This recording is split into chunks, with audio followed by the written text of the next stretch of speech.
We are gathered here to fill you with fear and give you a treat for your ears as we invade your mind with our scary rhymes and some tales that can be gory.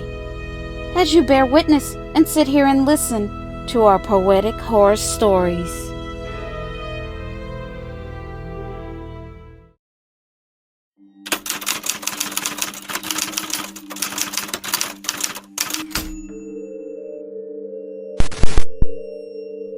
My name is Eddie, and me and my best friend Jeremy, who is also my roommate, we were up pretty late one night, playing video games. We were having a blast. We didn't notice how much time had passed. That's when Jeremy said, "Siri, what time is it?" "It's 3 a.m. That's when Jeremy said, "Man, it's early in the morning. I'm starving. Let's go to McDonald's." "Are they still open?" "Yeah, they have a 24-hour drive-thru. I could really go for a Big Mac, large fries, and a Coke." "Let me grab my car keys. It's a short drive, less than a mile." As we pull out of the apartment, we could see the golden arches shining bright in the night. Just a few signal lights just ahead. In less than 5 minutes we were there. As we pulled into the drive-thru, we could see into the restaurant. It looked like nobody was working inside. There was no movement, and the lights were off. There was something about the building that was giving me bad vibes. We drove around the drive-thru, up to the speaker to order our food. I said, "Hello?" We waited a while for an answer, but no one came across the speaker.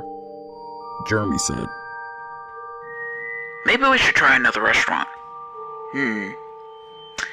Jack in the Box drive-thru stays open late also.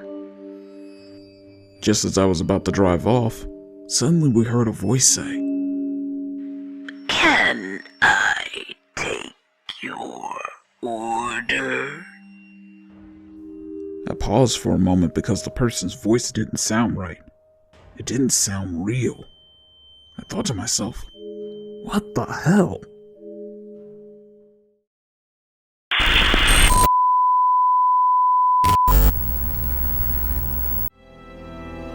This is just a friendly reminder to please like and comment to let us know how we are doing so far.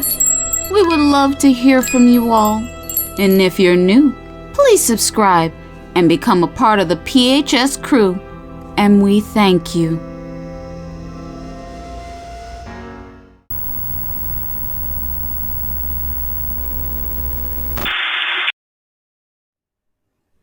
Me and Jeremy looked at one another, and Jeremy whispered, "Bruh, what the fuck?" On the other end of the speaker, all we could hear was the person breathing heavily. Then the voice repeated again, now in a really creepy but louder voice. "Can I take your order?" I hesitated. Then I said, "Yeah. I'll have a Big Mac, large fries, and a Coke, and a quarter pounder with large fries and a Sprite, and 2 apple pies." And again, we waited for a response for a while. Finally, we heard the voice come back on the speaker, and it said, "You will have to wait for the pies. Please drive around and come inside." I said okay, but I turned towards Jeremy, and I said, "I'm going to drive off and leave. I'm not going inside there. I don't have a death wish." But Jeremy really wanted these damn apple pies. Jeremy loves McDonald's apple pies. But I didn't think they were that good that he was willing to die. So I pulled around to the front of the McDonald's and parked, as me and Jeremy just sat there in silence staring at the McDonald's front door. The inside was completely dark. I asked Jeremy, "So, are you going inside?" I mean, you are the one who really wants those pies. Jeremy sighed and said, Hell no. I don't want them that bad. I've changed my mind. I think we need to leave. Something about this just feels wrong, creepy, and sinister to me. Most definitely. I agree. So I put my car into reverse.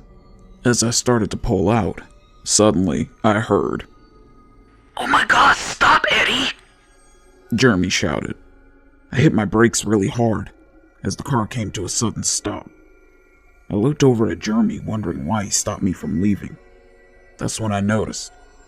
Jeremy was staring straight forward inside of the McDonald's windows. Jeremy's eyes were popping out of his head and his mouth was open wide. But no sound was coming out of it. He was frozen in terror and fear. So I slowly turned my head in the direction he was looking at. And what I saw was really fucked up, bizarre, and weird.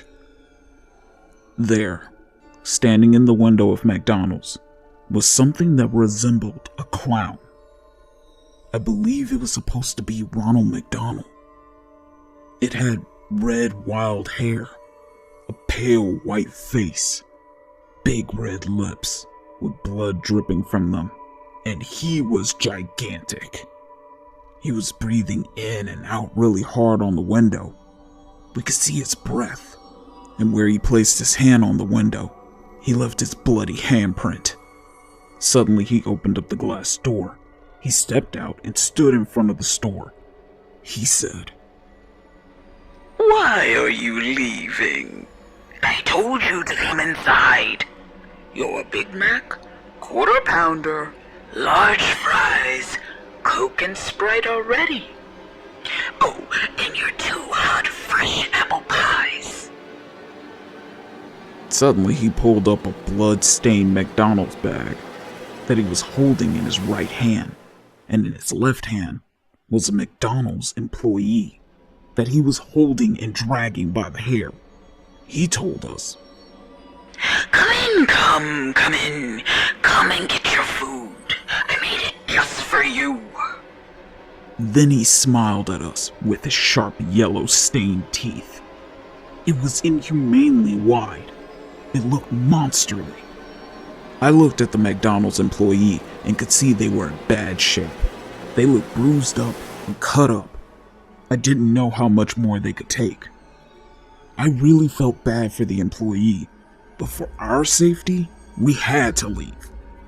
Once we were far away and safe, we could call the police. So I continued backing up. Then I threw the car in to drive. Suddenly I could hear the employee say weakly, Please, don't go. Please, help me. But to be honest, there was nothing we could do against the monster. That beast. I hate to admit this, but we had no choice. I drove off, leaving them with that thing. We drove to a shopping center and we called the police. They arrived at the McDonald's within 5 minutes. But unfortunately, that thing got away, and the employee was left there, dead. What else could we have done? After giving the police a statement of what we encountered and saw, they let us go, and I drove home. Me and Jeremy were exhausted from the whole ordeal. We were both ready to go straight to bed. But when we arrived at our apartment door, there was the food we ordered from McDonald's left on the floor. We stood there shocked for a moment. Then I noticed a message attached to the bag. It read, It wasn't nice how you drove off like that without your food. But that's alright. I'll be back later tonight with your 2 fresh apple pies. From Ronald McDonald.